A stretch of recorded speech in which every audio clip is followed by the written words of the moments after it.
Hello everybody, and welcome back to the channel for this week's safety recap.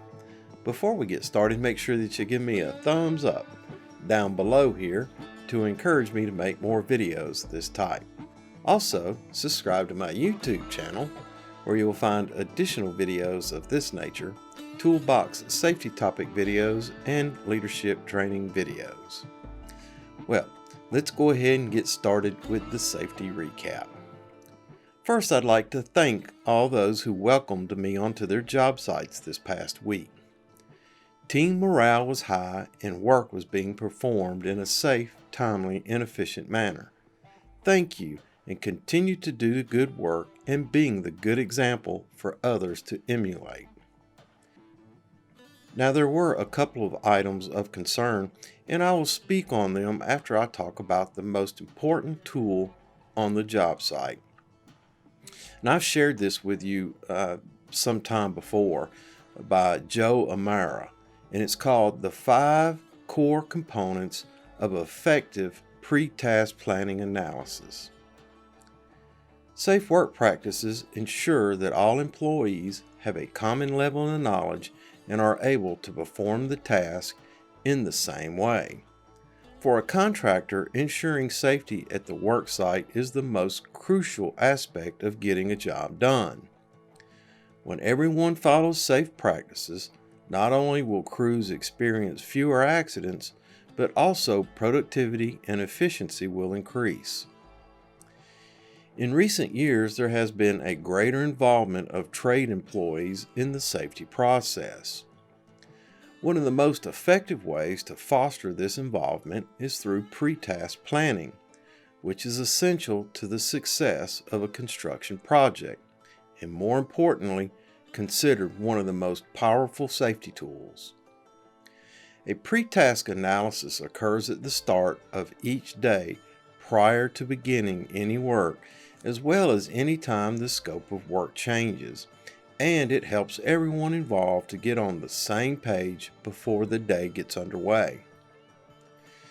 The process promotes open, two-way dialogue as crew members gather around to identify and document the potential hazards, as well as controls to minimize the associated risk. As work progresses, employees are required to report any change in scope of work that may create unforeseen or unidentified hazards.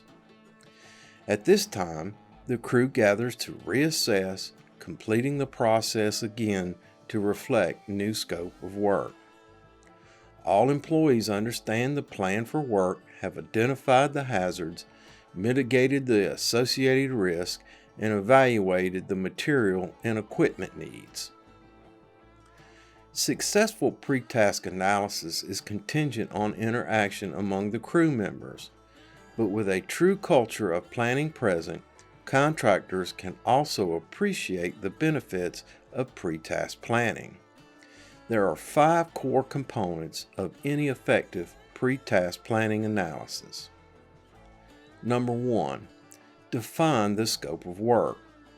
A clear understanding of the work assignment is critical to each day's work.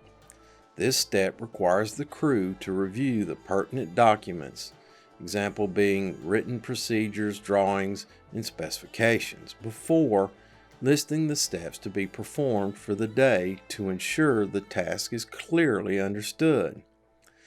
On large projects, there may be several crews completing a daily work briefing in different areas. For instance, a roughing crew will perform a separate work briefing from a power distribution crew, or a demolition crew, or a trimming crew. Each crew might have different tasks, and those might have their own inherent set of hazards or potential hazards. Number 2, analyze the hazards.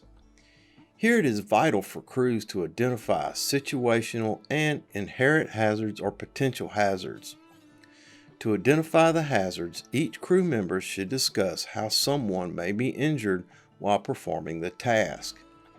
Examples could include materials being used, equipment or tools being utilized, work locations, crew knowledge, worksite conditions, and crew cohesiveness, and a host of other conditions.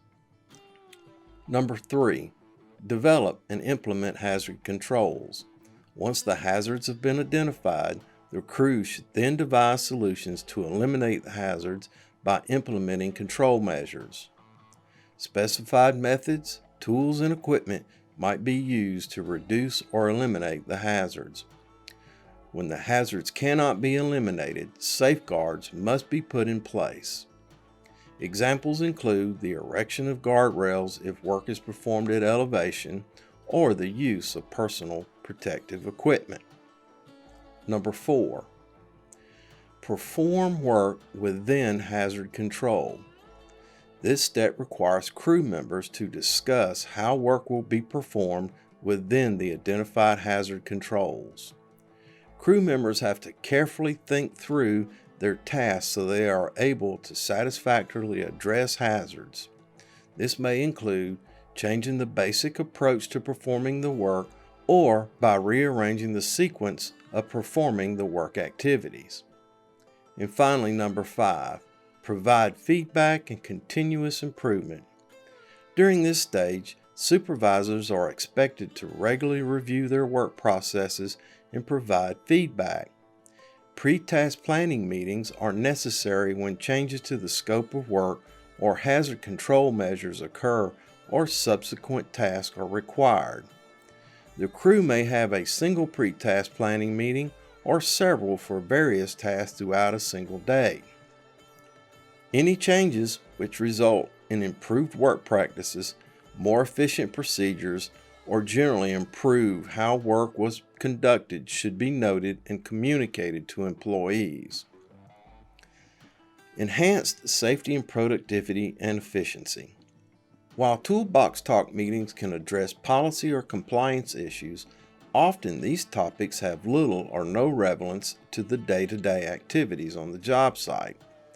The pre-task analysis is a collaborative process that allows crew members to interact and give feedback on their specific work tasks on a daily basis. Because the process is done on a form, it's very easy to update work plans should the crew need to reconvene. The form serves as a visual reminder for crew members every time they walk past, and it eliminates the administrative burden of piling paperwork that comes with toolbox talks. On with the recap. Let's talk about COVID-19. Now, the news is still full of COVID-19 information. We are finally seeing the light at the end of the tunnel, with the vaccine now being administered in increasing numbers. Let's continue to exercise the guidelines that the CDC, OSHA, and our employers have set forth to protect us, such as wearing masks, washing hands, maintaining social distancing, etc., until such time it's deemed safe to go back to normal behavior. Remember that OSHA has just issued a National Emphasis Program, or an NEP, concerning the COVID-19 virus, which means they'll be on the lookout for high exposure occupations and ensuring they are properly protecting their employees. Let's talk about hearing protection. Whenever noise levels exceed 85 dBA, hearing protection is required. Also ensure that hearing protection is worn correctly. OSHA determines if noise levels require protection, look for the appropriate protection measures, and also if the protection is used properly. Consult your safety professional for risk analysis, hearing protection need, and the proper use of selected hearing protection. And finally, housekeeping. The very first judgment made about the safety of the job site is its appearance. Good housekeeping is a good representative of the safety culture of a company. Good housekeeping is preventative of the leading causes of injuries and fatalities in the construction industries: slips, trips, and falls. Demonstrate your safety state of mind by maintaining an orderly and well-kept job site. All right, boys and girls, that's it for this week's safety recap. Make sure to give me a thumbs up to encourage me to make more videos of this type. Also, subscribe to my YouTube channel where you will find additional videos of this nature, along with toolbox safety topic videos and leadership training videos. And until we see each other again, take care of yourself because you're number one. Look out for your co-workers and help ensure their safety. Have a grateful day, and remember, I will see you in the field.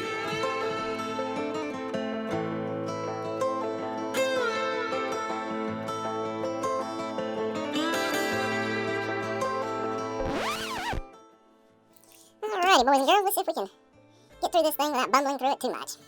Let's see, it's 7 o'clock, so that's 14 hours. Let's go ahead and get this party started.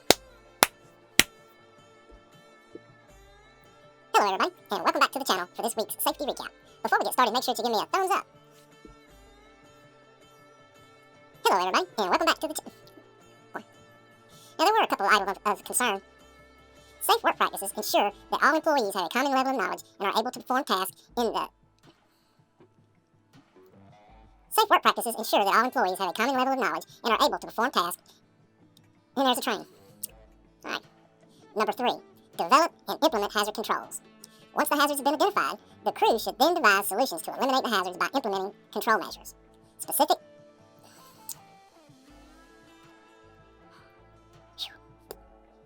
Number 3. Develop and implement hazard controls. Once the hazards have been identified, the crew should then devise solutions to eliminate the hazards by implementing control measures. Specified methods, tools, and equipment might be used to reduce or eliminate the hazards. God, I'm screwing this up. Or, any changes which result.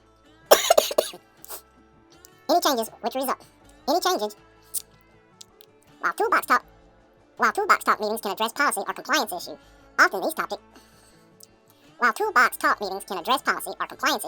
once these topics have...